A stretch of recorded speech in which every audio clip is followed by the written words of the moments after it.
اللهم لك الحمد كله ولك الأمر كله علانيته وسره، والصلاة والسلام على من بعثه الله رحمة للعالمين سيدنا محمد وعلى آله وصحبه ومن تبع طريقهم وانتهج نهجهم إلى يوم الدين. پێشتر لەم زنجیرە باسی تایبەتە بە عەقیدەوە باسی توحیدی ئولوهیە مان کردووە کە ئەو توحیدەیە الله تعالی پێغەمبەرانی ڕەوانە کردووە بۆ چەسپاندنی ئەم توحیدە و بەم توحیدەش لە بەندەکانی ڕازی ئەبێت و لە دۆزەخ ڕزگاریانەکە و ئەیان خاتە بەهەشتەوە لەسەر بنەمای ئەنجامدانیان بۆ ئەم توحیدە. بەڵام لێرە باسی بەڵگەکانی توحید ئەکەین، توحیدی ئولوهیە. توحیدی ئولوهیە وەکو لە کتێبەکانی عەقیدە هاتووە بەڵگەی قورآن و سنت لەسەری زۆرن. لە بەڵگەکانی قورآن الله فەرموویەتی یا ئەیها الناس اعبدوا ربكم الذي خلقكم والذين من قبلكم لعلكم تتقون. ئەمە داوایەکە لە رب العالمینەوە بۆ هەموو خەڵکی کەوا عیبادەتی الله عز وجل بکەن بەبێ شەریک بۆ قەراردان. هەروەها فەرموویەتی واعبدوا الله ولا تشركوا به شيئا، وفەرموویەتی وقضى ربك ألا تعبدوا إلا إياه. جاری وایشەیە الله عز وجل بەوە بەیانی ئەم تەوحیدی کردووە کە بنەمای وجودی بوونەوەرە هەر هەمووی و الله تعالی هەموو بوونەوەری بۆ ئەم مەبەستە دروست کردووە کە عیبادەتی بکەن و تەوحیدی بکەن. وەکو لە سورەتی الذاریاتە فەرموویەتی وما خلقت الجن والإنس إلا ليعبدون. إلا ليعبدون واتە إلا ليوحدون و عیبادەتی لەسەر بنەمای تەوحید بکەن. هەروەها لە ئاەتی ترە ئەوەی بەیان کردووە کە مەبەست لە ناردنی پێغەمبەران مەسەلەی تەوحیدە. ولقد بعثنا في كل أمة رسولا أن يعبدوا الله واجتنبوا الطاغوت. هەروەها فەرموویەتی وما أرسلنا من قبلك من رسول إلا نوحي إليه أنه لا إله إلا أنا فاعبدون.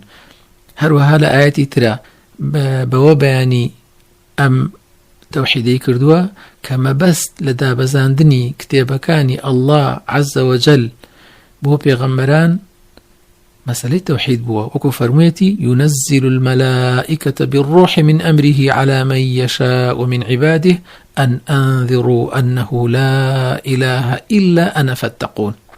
جاري واهي بوا باسي أم جورة توحيدا أكا الله عز وجل بو أجرب هاداشتو بويك تشاوري أوانا أكاد كا أم توحيد أنجامة كاتب فرميتي الذين آمنوا ولم يلبسوا إيمانهم بظلم أولئك لهم الأمن وهم مهتدون. أوانيك ببيهيتش شريك برياردانيك الله تعالى ينبرستوا أوانا لهم الأمن وهم مهتدون. رقاي راستيان كردوا بآسو ديو هداية وصفاني كردوا.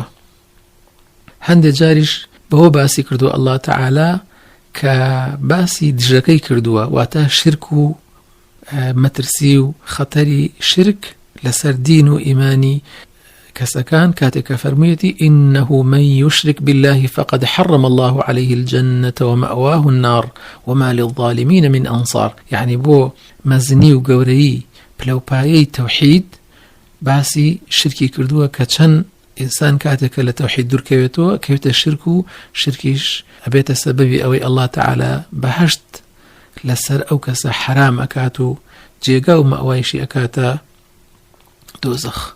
هروها فرميتي ولا تجعل مع الله إلها آخر فتلقى في جهنم ملوما مدحورا.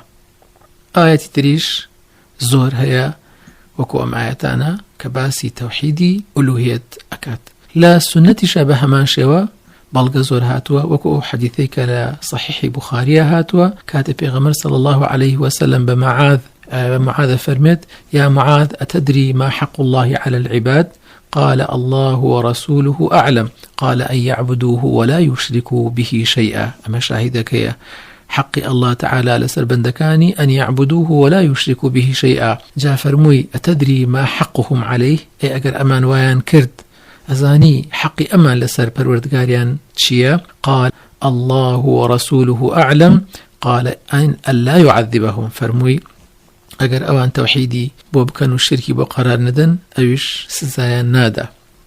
وهروها لفرمودي ترا هاتوا كاتي بيغمر صلى الله عليه وسلم معاذ بو يمن أن يريبي الله إنك تقدم على قوم من أهل الكتاب فليكن أول ما تدعوهم إلى أن يوحدوا الله تعالى. الله تقرب لي قومانك أمان أهل كتاب يكمشت بانيام كبو توحيد لتوحيد تيغا يشتنو أوان تيغا يانو بونا كسانك موحد، فإذا عرفوا ذلك فأخبرهم أن الله فرض عليهم 5 صلوات. يعني كم جار باسي توحيديان ببكا توحيد قناعتيان بيبينا كعبادتي الله ببي شريك كر إنجا باسي نيوجكانيان ببكا وكول صحيحي بخاريا هاتوا هروها لفرمدي صحيحة هاتوا بيغمر صلى الله عليه وسلم فرميتي من مات وهو يدعو من دون الله ندا دخل النار. هركي بمريو هاواري كردبيتا كسك غير الله عز وجل، يعني لقل الله عز وجل هاواري بكسكي تريش كردبيت أو دوزخ جايتي لفرمدي تريش هاتوا من لقي الله لا يشرك به شيئا دخل الجنة. هركي بقرته ولاي پروردگاري